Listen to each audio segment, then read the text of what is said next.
Hey, what's up, everyone? It's Dr. Glenn Vo, owner doctor with MB2 Dental Solutions. Today's owner spotlight is a fellow owner, Dr. Kerry Nelson. Kerry, what's up, man?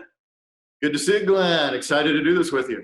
Oh man, I'm super excited to get you on here because so many different doctors, they have their different stories of why they joined MB2. But before we get into that, where is your practice at? Like, where's the location?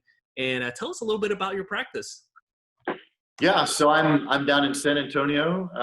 Been here since dental school and finished up in 2001 and started my practice soon after.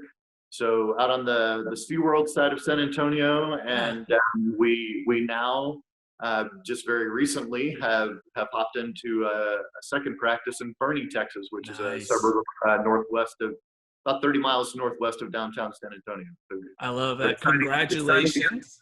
Thank you. Thank Congratulations you. to you. Yeah, I good to get love it. this new practice going, and obviously another big endeavor with MB2. Yeah. So, everyone has their reasons of why they want to join MB2, right? I had my reasons. My big reason was the investment opportunities, that, and also the ability to get other locations, kind of like what you're doing as well. It's a lot easier working with them. But let's talk about your story and what made you decide to go and partner with MB2. Sure. So I do a lot of work with students. Talk to a lot of students about contracts. This is with UT San Antonio, with their health science center here, and so it actually was kind of a fluke. I was talking to a student who brought up MB2.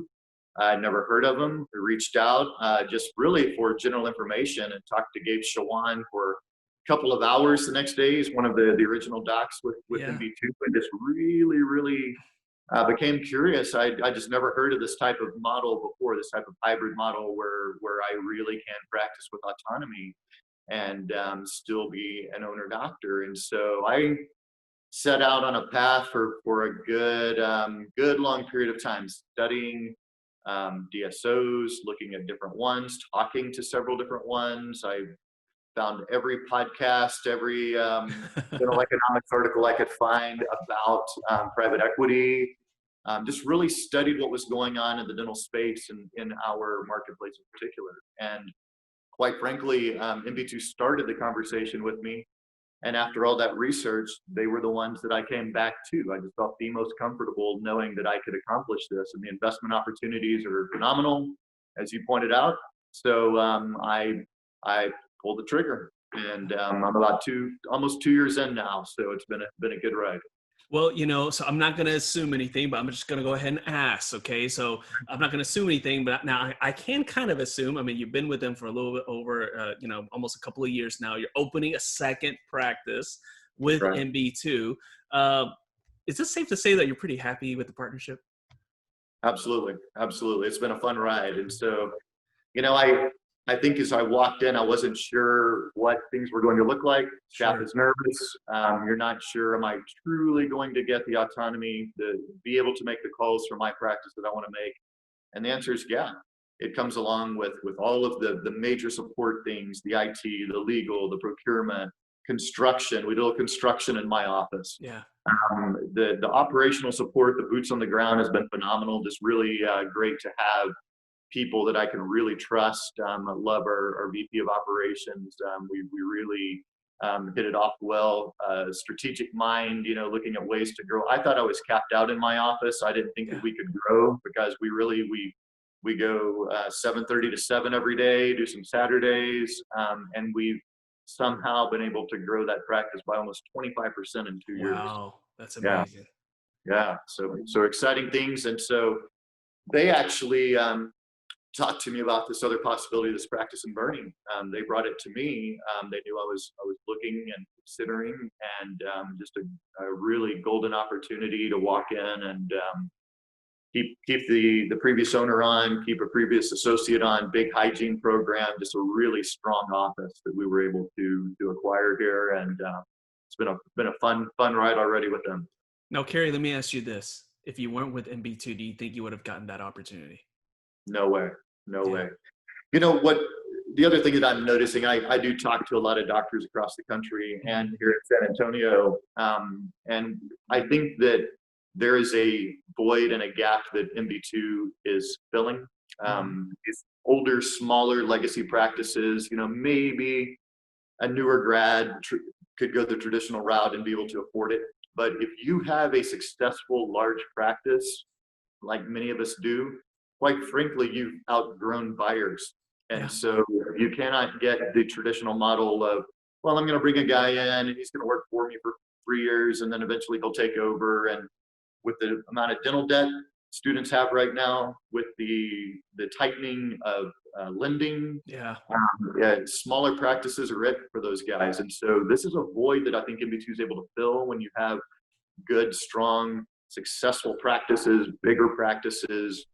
I think that MB2 can step in and still allow you to practice, still allow you to work, but give you that management support that all of our lives are really needing. Yeah, I love that. And that is so true with so many of the practice owners that I have talked to with MB2.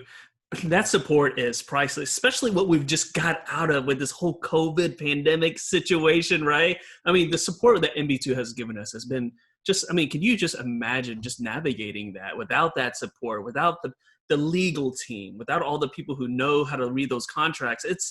It's amazing. I see some doctors, they're so stressed out about it. And I just feel to myself, wow, I'm fortunate to be working with MB2, that we can just reach out to these people and they can help us. Now, everyone always asks me this question, and they're saying, well, how did your team handle the news of joining MB2? So Kerry, I want to ask you, how did your team kind of handle that when you said, hey guys, we're going to partner up with MB2? How did they take it and how do they feel today? Well, I can answer twice now, right? Okay. So I've been through it twice. And so I think nervousness, number one, an optimistic caution is probably the right way to say it. I think anybody seeing what's going on around us, a lot of them have worked for another corporation of some kind, and they think that that's how it's going to be. You're gonna have somebody in another town that's a manager that's beating down your throat all the time, demanding quotas or demanding numbers. And so I think there was a real caution with that. We were able to add, really the biggest benefit at our previous office was medical that we didn't have before. We've lost several really good staff members and interviewees to the fact that we did not have medical. Just couldn't afford it. Just couldn't afford it. I mean, be frank. And the same thing has happened with this new office in Bernie.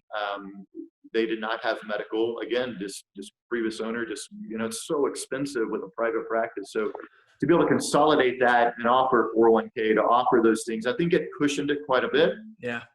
Back office, I don't think changed hardly at all. Clinical staff, still cleaning people's teeth, still doing normal dental work. It's really not that different. Maybe a little tweak in the ordering, something like that. But for the most part, their job's the same, just now with some added benefits. Front desk gets more change, without question. They are the ones that you got to integrate some big systems, things like accounts receivable, EFTs, electronic fund transfers, knowing how to integrate all of that into MB2. I think they take more, and I think it's more on their shoulders than it is on the clinical staff. Mm-hmm. But really, it's been well received here in the new practice. It's also me coming in. I'm the new kid on the block in this new practice. Yeah. And so they were nervous about that, but I think they've come to me, several members since then, and said, "Man, it's glad you're here. It's really working out well. We're excited about the future. Excited about the structure, the support we're going to be able to get from MB2." I love it. I love it. And, so there's people who are watching right now, people who are on the fence.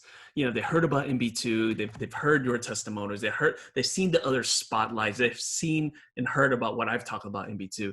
And so for those who are on the fence and they're wondering, they're like, I'm not sure if MB2 is right for me. I'm not sure if it's legit, right? Everything sounds great. It's legit. What do you say to those doctors who are thinking about, who are on the fence about MB2? What do you say to them? I think the dental space is changing. It's changing rapidly. I think you're losing your competitive edge. And if you haven't yet, you will. It's the problem of having multiple corporate run entities moving onto my street was a big part of my decision. And so as you start losing staff members, you can't get associates that you can compete with salaries, you can't offer the benefits, you can't compete with our marketing programs, the power of buying in bulk, insurance negotiations, credentialing. It's just there's a real burden to the private practice owner.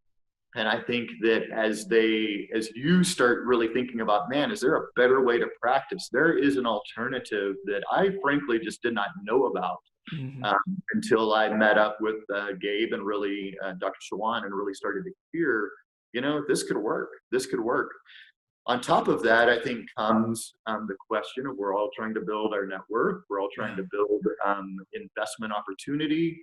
Your dental degree is worth a lot more than just MOD amalgams. It really is. And I think to use it to its full potential, especially guys that, have good, strong, successful practices, but you don't want to completely give it up yet. You want to keep practicing. You've got some fuel left in the tank.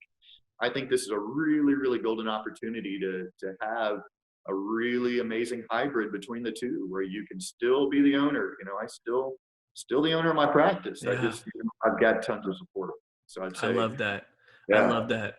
And, it's going to go into my last question before we conclude this. And you've mentored so many young doctors. You talked about your work with the dental school and talked to all these young associates and whatnot. What would you like to kind of leave us with? What little piece of advice with someone who's, maybe they're starting early in their career, maybe they're going through this. What is your advice, knowing that, going through the MB2 model and knowing how that's changed your life? What is your advice to these docs who are just kind of starting their grind or maybe in the middle of it?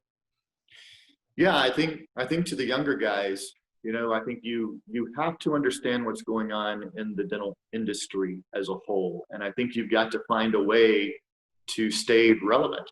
And we're at a point in a very strong flux point in our industry where there's a lot of runway, still a lot of private practice. I think the numbers are somewhere around 18% right now are corporately owned is what I hear. And so, it's growing at a very, very rapid pace though. And I think if you are a young doc working for one of these things, I hear a lot of dissatisfaction. I would say, team up with a group like MB2 if you can. If you do own a practice, I think you need to start thinking about how can I position myself to maybe eventually be in a group like this. It's getting a little harder to get into the club, right? We're becoming able to be much more selective because there's such a need and such a void that I think MB2 is filling. But I think if I was a young guy, ownership's still a very real possibility for you. If you do have a practice that you're growing and you're really thriving in, start the conversation. Call them up, and it might not be right now. It might be gotta work a few things for 2 or 3 or 5 more years. But I think that there's still the possibility could be out there. So there's better ways to practice than just slaving away at the chair in a private practice setting, not making any money. Well, I love that advice, and now I'm going to put you on the spot because you've been so amazing in this owner spotlight. I mean, you've dropped some amazing pearls.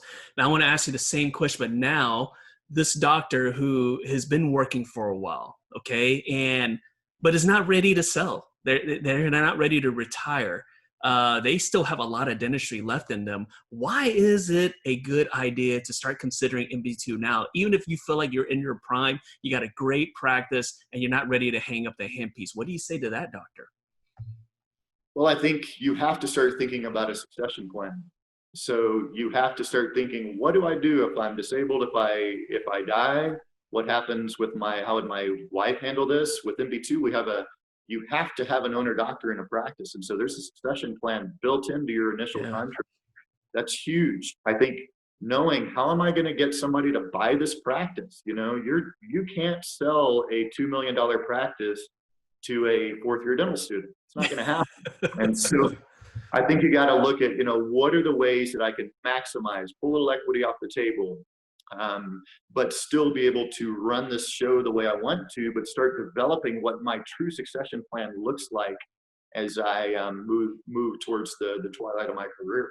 And I I think, love you that. know, for those, especially middle-aged guys, I'm 47, so I'm not near the end of my career. I'm not at the beginning of my career, you know, right in the middle. And I pulled the trigger maybe to some they would think early, but I think it's better to pull it when you're my age than when you're 65 and your practice is starting to go downhill and you don't have, you know, your back's hurting and your neck's hurting. It's a hard sport we work in. And so I think finding ways and all the opportunities out there, all the options out there, really need to study. And if you haven't studied it, you need to start talking and see what you can find out. I love it. Amazing advice. Dr. Kerry Nelson, thank you so much. I'm Dr. Glenn Vo. You just watched an owner spotlight with MB2, and keep on the lookout for more owner spotlights, amazing messages, and amazing stories as well. We'll see you guys next time.